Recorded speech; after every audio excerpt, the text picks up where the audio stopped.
I'm not a lawyer, but even if you've stopped caring about the YSL trial or maybe never cared at all, what happened today was absolutely insane, and you're gonna wanna watch this video. So let me tell you what happened on day 87 of the YSL trial. So this is a man named Kenneth Copeland, aka YSL Woody. And back in February of 2023, a 3.5-hour video of Woody talking to Fulton County investigators was leaked online, and he was in there talking. So this way I had Quay Savage. Which Savage? Yes. It's crazy. 21 Savage? No. 44 Savage? Yes. Okay. They're gonna do what? They going to the club tonight. Now, Kenneth Copeland's name has been mentioned a lot throughout this trial. He's been mentioned as being a member of YSL, as well as being present or a participant in a number of crimes, allegedly. But he was not included in this indictment. So of the 28 people charged in this RICO case, Kenneth Copeland has never been one of them. It's been rumored that he was one of the state's key witnesses for this whole case. And today, Max Sharp, one of the defense attorneys, even said it in a court. Mr. Copeland is the key witness to a number of acts in this case. He's really one of the key witnesses of the case, if not the key witness. His credibility is the crux of this case. He's the linchpin of this case. I anticipate that he's probably going to be on the stand for a week or more. All right, so Kenneth Copeland was supposed to testify today, and his testimony was supposedly going to bring a lot of stuff together for the state's case, but spoiler alert, that didn't happen. Before Kenneth Copeland is called to the stand, Ms. Hilton informs the judge that she has been talking back and forth with Kenneth, and he's been cooperative. But then last night, she received an email from Kenneth Copeland's attorney. Your Honor, yesterday evening, the state received a email from John Melnick with Mr. Steele and Mr. Sharp copied on that email. Mr. Melnick advised that he represents our next witness in this case. Prior to receiving that email, the state had spoken with our witness on multiple occasions in preparation for trial. After yesterday, at about 5 or 6 p.m., whatever time I received the email, he advised that we need to cease all communications with his client. However, his client is? Mr. Kenneth Copeland. Okay. However, his client is not, there's no open pending litigation. We were operating as a witness. The state did offer Mr. Copeland use immunity in this case, so that anything that he testifies to in this particular proceeding will not ever be used against him. And so we are ready to move forward. However, I did want to bring to the court's attention that Mr. Melnick did advise that he was his attorney and that he was present in the bill. I believe wanted to either address the court. So Copeland's attorney comes up to the stand and he highlights that the Fulton County DA's office was well aware that he was representing Kenneth Copeland and that he has had a number of conversations with them regarding his representation of Kenneth Copeland. Yet, they've chosen to only correspond with Kenneth Copeland directly. Your Honor, I spoke with several individuals in the Fulton County District Attorney's Office before this case was indicted. And the Fulton DA's office was very well aware that I was representing Mr. Copeland. Apparently, they have had conversations with Mr. Copeland outside of my knowledge and presence. Now, I can't do anything about that because he talked to them without contacting me first. However, he did contact me yesterday and told me that he was being subpoenaed to testify here today. And I asked him what he wanted to do. His position had been and has always been that he wishes to exercise his Fifth Amendment privilege against self-incrimination. I have explained to him, and I learned this morning, that apparently an immunity order has been entered, granting him use immunity for testimony at this trial. I would object to that proposition.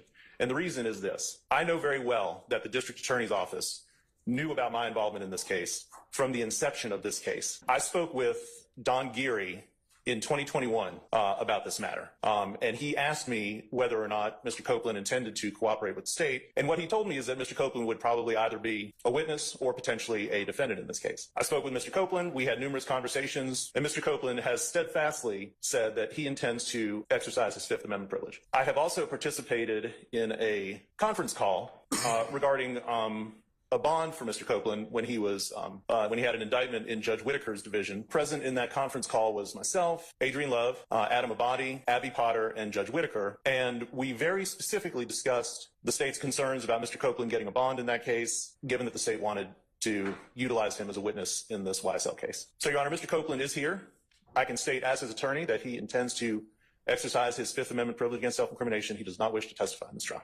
And I would ask, there is no other, he's not on bond, he's not on probation, there's nothing like that. I would ask that he be allowed to leave this courtroom without being compelled to testify. So Ms. Hilton gets up to argue her side, and she basically says that Copeland said he didn't have an attorney, and that's why they didn't call Mr. Melnick. We have only spoke to Mr. Copeland as it relates to his being a witness in this trial. Mr. Copeland was subpoenaed a few months ago, but as we were getting closer to his testimony, we resubpoenaed him again last Friday. When we met with him, we spoke with him briefly. I believe I asked him if he had an attorney or if Mr. Melnick was his attorney.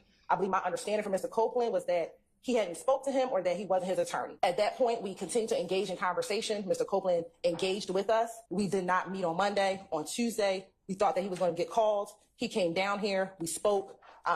He asked us questions. We answered his questions, and we've moved forward. At no time during any of those conversations that we had with Mr. Copeland that he advised that he wanted his attorney there. We would have obliged that, but I believe that we were having good conversation as he's a witness in our case. Yesterday, at our final prep session, we spoke with him. It was about 1 o'clock in the afternoon in the courthouse. When we left the room that we were meeting in, I saw Mr. Matt Shard in the hallway. As we left, we had our greetings. And then it was not until 6 o'clock last night that I received an email from Mr. Melnick, copied Mr. Shard and Mr. Steele on that email, and advised that his client was going to plead the Fifth. Once we received the email from Mr. Melnick last night, we moved forward, Your Honor, drafting a motion in order to give Mr. Copeland use immunity in this case. And we have decided that whatever Mr. Copeland says, he will have immunity. If Mr. Copeland does not testify, he could be held in contempt. We had that conversation with him as well. And so the state would ask that Mr. Copeland be compelled to testify and not insert his Fifth Amendment privilege and testify as a witness in this proceeding. All right, to make sure we're clear, Kenneth Copeland, without the presence of his attorney, signed and agreed to testify in exchange for immunity with the understanding that him not testifying or him pleading the Fifth means he would be held in contempt of court, and that means going to jail. The judge calls Copeland to the stand to make sure he truly understands everything that's going on. And if I haven't said it yet, the jury is not in the courtroom for any of this. Mr. Copeland, come on up and have a seat here, sir. All right. Has the state provided you a letter of immunity or a copy of the order that I have signed? Yes. Let's just go through it right quick, okay? I just want to make sure that you understand where you are and you have your attorney here. And if you have questions of the court or your counsel, you can go ahead and do that, okay? All right? You have to answer yes or no, sir. All right. Okay, all right. Okay. Okay, all right. You've been subpoenaed in this case to appear before and give testimony in this particular matter. And the state has provided the court sufficient reasons as to why you are necessary as a witness in this case, because of the fact that you have some concerns about what your testimony may indicate or could indicate in this case. The state is basically, knowing that you have a Fifth Amendment privilege, says, okay, we acknowledge that. We're going to give you immunity. And as a result of that, then you have to testify as a result of that. If you don't testify, then I, as the judge in this case, have several remedies. One of those is that I could hold you in contempt and jail you because the way that you get out of that contempt is to just testify. That's the only thing they wanted in this case for you to testify. So your attorneys told me you're going to invoke your Fifth Amendment privilege. Done, said. However, the immunity has been signed. I have a copy of that right now. So you're required to testify. So if you don't testify, the state's probably going to ask me to jail you. And I'm probably going to do that. And talk with your lawyer and tell me what you want to do at that point in time, okay?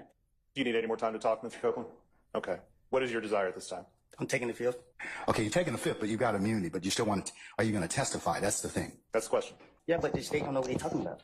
So they ask me a question. They implicate me. Then. Okay, they can't prosecute you on that. They can't. The order prohibits them from allowing them to use that testimony against you. That's, whatever you have to tell us, you tell us. Say no more. Do you wish to testify, Mr. Copeland? Is that no? You have to say no on the record. Say it again. Do you wish to testify? He said I tell him whatever I got to tell him. That's so right. I testify. You will testify. Yeah. All right, sir. Okay. What we're going to do in just a second is I'm going to go ahead and I'm going to call for our jurors. Potentially. Can I speak to my attorney before? Because I think I just said the wrong thing. Sure. I'll tell you what. Why don't you step outside and talk to Mr. Melnick? Kenneth Copeland goes out to talk with his attorney, and then he comes back in. All right, sir. What's your pleasure? Are you going to testify? Yeah. Okay. All right. All right, sir. Then what we'll do at this point in time is we'll call for our jurors and we'll swear you in, and we'll go ahead and take your testimony, okay? The jurors are finally called back into the courtroom, and Kenneth Copeland gets back on the stand to testify. And Without further delay, we're going to go ahead and call the next witness. State. Your Honor. Ms. Hilton calls Kenneth Copeland to the stand. All right, summon Mr. Copeland, please. And Mr. Copeland, good afternoon. Do you want to be here? Ma'am, Do you want to be here? I'm here. Okay. Are you going to let me ask you some questions? Okay. How old are you? Grown. Okay, what does grown mean? I'm an adult. Okay. And when you say you're an adult, what number in years are you? I plead the fifth. Ladies and gentlemen, can I get you to step outside to your headquarters of jury deliberation, please? All right, Mr. Copeland, given the fact that you have invoked your Fifth Amendment privilege, but the state has already given you immunity under 24-5-507, this court holds you in willful contempt, and we'll see you on Monday. And we'll see if we can get some more testimony at that point in time. Take him into custody.